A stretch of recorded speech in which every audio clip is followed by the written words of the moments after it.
Do you have a book you want to write, a story inside that is dying to come out? Well, I did too.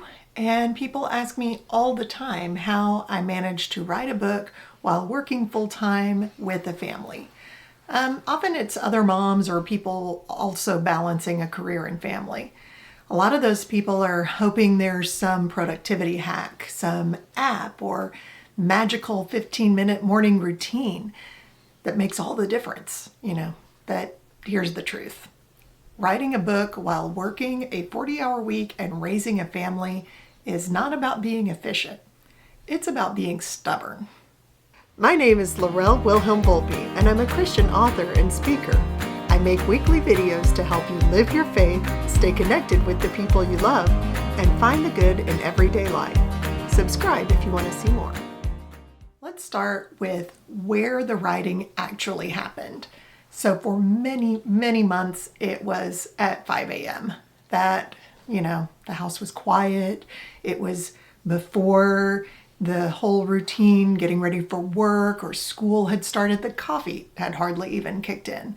But that was the only hour that was truly mine and that the house was quiet.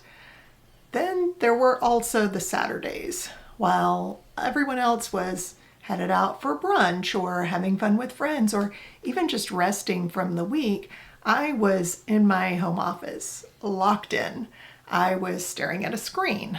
It was not glorious, and to be honest, it wasn't fun, and it was kind of a grind. So it was slow and painful work, and there were many days when I would write 500 words only to delete 400 of them the next time I sat down.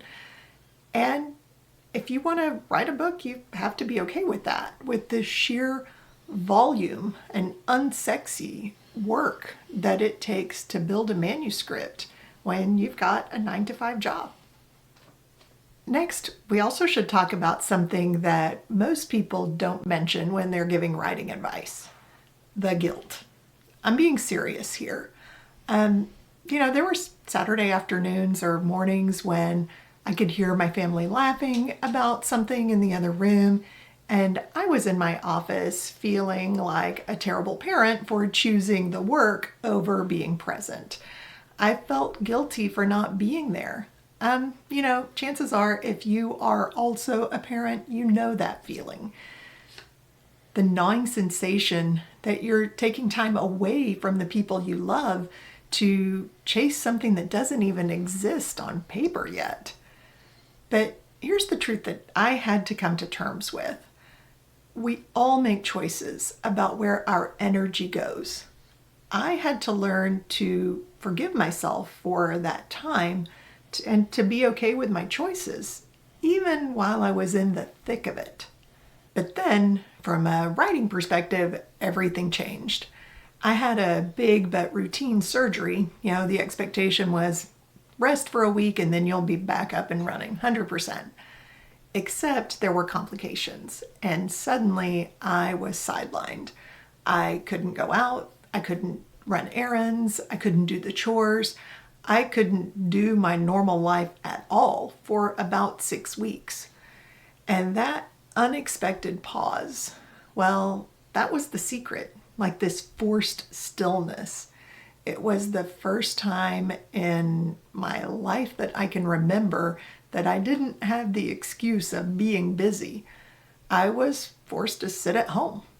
And that recovery time became the heartbeat of my first book.